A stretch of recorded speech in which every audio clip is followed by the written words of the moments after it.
his posts in particular, every time I read them, it's quite difficult to read. Because he engages in a lot of whataboutisms, they call it, in his way of arguing against things.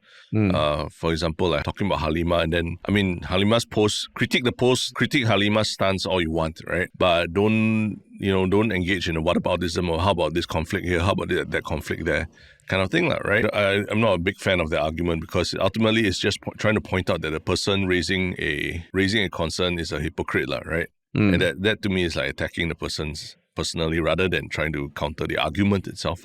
So focus on the argument, not the person, right? That's the issue I have with a lot of what Critical Spectator writes. I still read stuff and see the value, and sometimes when they bring out the data and bring out receipts of people doing things, but definitely he has a big fixation on pointing out stuff about the Workers' Party, that's for sure, right? Yeah. And because he thinks that Singapore is really well run and well governed and all that, right? Maybe there needs to be an update to the policies of, like, if you think about FICA, like, actually what does it encompass? Because if he's a Polish guy in Singapore, maybe he doesn't even contravene anything about FICA. And that's where I think it gets tricky. Yeah, as a foreigner, I guess that would contravene things, right? Because there are rules like, foreigners can't participate in protests, like Pink Dot, for example, or fund, things like Pink Dot, But then if a foreigner is writing about politics in Singapore, technically it's not illegal.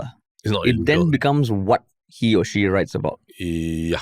Because there's that grey area, I think that's where this Critical Spectator, of course there are conspiracy theories about why he's doing it, how he's doing it, but when I read it, I think on one hand you want people to voice their opinions, but when it goes to touching like things about like, really bringing things like race and identity into things that don't really, or we can't verify has it to be part of it, then it's tricky. It does feel like when you hear people say Critical Spectator is like, fervent supporter of the PAP, the establishment, which he himself admits, and you see his post being shared by Ho Ching, it just leaves a very bad taste.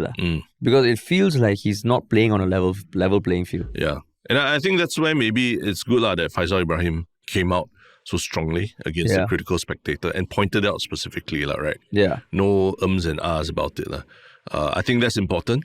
And I think it's important also for other, public figures or what to also think about whether they should be liking or sharing certain posts, right? Yeah. As we knew from the election, liking certain posts and all that can get you in big trouble. You get Meta to have to investigate for a long time about things. Still investigating. So, Ho Ching should also think more carefully about her actions when she likes or shares something also. This is Yala. But don't just stop there. Listen to the full episodes on all streaming platforms. Link in bio.